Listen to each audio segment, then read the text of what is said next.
தமிழகத்தில் நேற்று முதல் தென்மேற்கு பருவமழை துவங்கும் என வானிலை ஆய்வு மையம் அறிவித்திருந்தது. இதனைத் தொடர்ந்து நேற்று முதல் நீலகிரி மாவட்டம் மற்றும் பல்வேறு இடங்களில் லேசானது முதல் மிதமான மழை வரை கனமழை பெய்து வந்தது. இந்த நிலையில் இன்று 2 மணி நேரமாக உதகை மற்றும் சுற்றுவட்டார பகுதிகளில் தொடர்ந்து கனமழை பெய்தது. இதன் காரணமாக உதகை மத்திய பேருந்து நிலையம், ரயில் நிலையம் உள்ளிட்ட பகுதிகளில் சாலையில் மழைநீர் வெள்ளம் போன்று ஓடியதால் வாகன ஓட்டிகள் மற்றும் சுற்றுலா பயணிகள் பெரும் அவதிக்கு உள்ளாகினர்.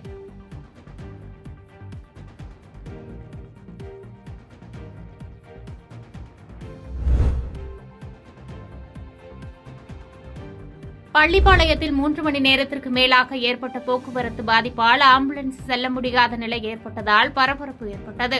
நாமக்கல் மாவட்டம் பள்ளிப்பாளையத்தில் சாலை விரிவாக்கம் மற்றும் மேம்பாலம் அமைக்கும் பணிகள் கடந்த 2 ஆண்டுகளுக்கு மேலாக நடைபெற்று வருகிறது. இந்த நிலையில் பள்ளிப்பாளையம் பழைய பாலம் சாலை அருகே கடந்த 2 நாட்களுக்கு முன்பாக குடிநீர் குழாய் பணிகளுக்காக பள்ளம் தோண்டப்பட்டு சரிவர மூடப்படவில்லை என தெரிகிறது. இதன் காரணமாக கனரக வாகனங்கள், பேருந்துகள் உள்ளிட்டவை அந்த சாலையில் செல்ல முடியாத நிலை ஏற்பட்டுள்ளது. இதனால் பள்ளிப்பாளையம் புதுப்பாலத்தின் வழியாக அனைத்து வாகனங்களும் செல்வதால் போக்குவரத்து பாதிப்பு 3 மணி நேரத்திற்கு மேலாக நீடித்தது. இதன் காரணமாக வாகன ஓட்டிகள் பெரிதும் அவதிக்குள்ளாகினர். மேலும் அவசர தேவை ஆம்புலன்ஸ் கூட செல்ல முடியாத நிலை ஏற்பட்டது. இதையடுத்து உள்ளூரிலிருந்து சமூக ஆர்வலர்கள் மற்றும் போலீசார் உதவியுடன் போக்குவரத்து சரி செய்யப்பட்டது. அவ்வப்போது இதுபோன்று போக்குவரத்து பாதிப்பு ஏற்பட்டு வருவதால் பாலப்பணிகளை விரைந்து முடிக்க வேண்டும் என்பது வாகன ஓட்டிகளின் கோரிக்கையாக உள்ளது.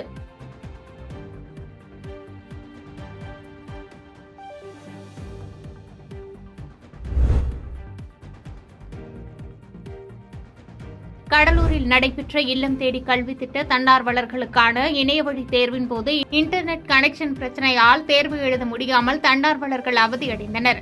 தமிழகத்தில் கொரோனா காலகட்டத்தில் 1ஆம் வகுப்பு முதல் 8ஆம் வகுப்பு வரையான மாணவர்களிடையே ஏற்பட்ட கற்றல் இடைவெளியை சரி செய்ய பள்ளிக் கல்வித்துறை சார்பில் இல்லம் தேடி கல்வி திட்டம் கொண்டுவரப்பட்டது.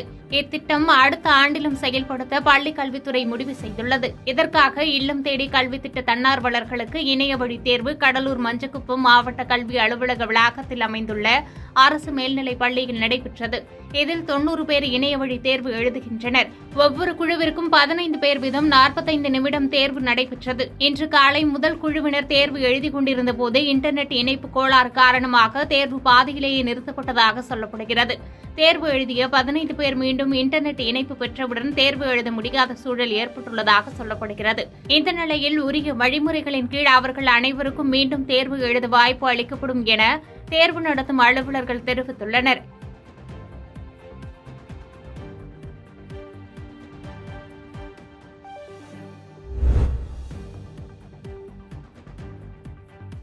முறையாக ஆவணங்களின்றி போலி பட்டாக்கள் மூலம் பத்திரப்பதிவு நடைபெற்றதால் சார் பதிவாளர் அலுவலகம் கலவரமாக மாறியது பரபரப்பை ஏற்படுத்தியது.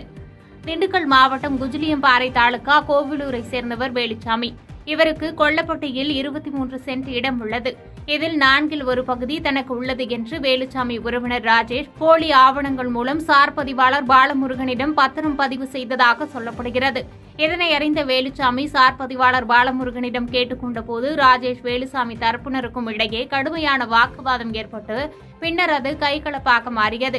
இருவரும் மாறி மாறி தாக்கிக் கொண்ட சம்பவத்தால் சார் பதிவாளர் அலுவலகத்தில் பெரும் பரபரப்பு ஏற்பட்டது. சார் பதிவாளர் முறையாக ஆவணமின்றி பத்திரப்பதிவு செய்ததால் சார் பதிவாளர் அலுவலகமே போர்க்களமாக மாறியது பெரும் பரபரப்பை ஏற்படுத்தியது.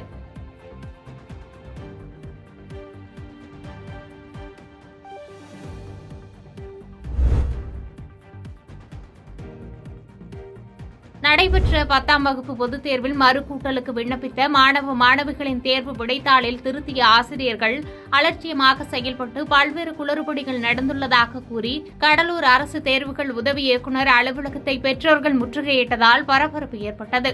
அப்போது 10ஆம் வகுப்பு பொதுத் தேர்வில் மறுகூட்டலுக்கு விண்ணப்பித்த மாணவ மாணவிகளின் தேர்வு விடைத்தாள்களை ஆசிரியர்கள் அலட்சியமாக திருத்தியுள்ளதாகவும், பல விடைகளுக்கு மதிப்பெண் வழங்காமலும் பெற்ற மதிப்பெண்கள் முறையாக கூட்டாமலும் பல்வேறு குளறுபடிகள் நடந்துள்ளதை எடுத்துக் கூறி அதிகாரிகளிடம் தெரிவித்தனர். தொடர்ந்து அதிகாரிகள் உரிய பதிலளிக்கவில்லை என குற்றம் சாட்டி மாணவர்களை இன்னலுக்கு ஆளாக்கிய தேர்வுத்தாள் திருத்திய ஆசிரியர் மீது உரிய நடவடிக்கை மேற்கொள்ள வேண்டும் என வலியுறுத்தினர்.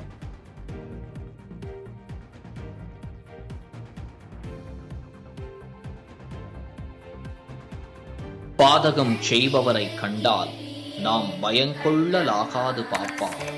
மோதி மிதித்து விடு பாப்பா, அவர் முகத்தில் உமிழ்ந்து விடு பாப்பா. அண்மை செய்திகளை உடனுக்குடன் தெரிந்து கொள்ள இணைந்திருங்கள் இயம்நாடு தொலைக்காட்சியுடன்.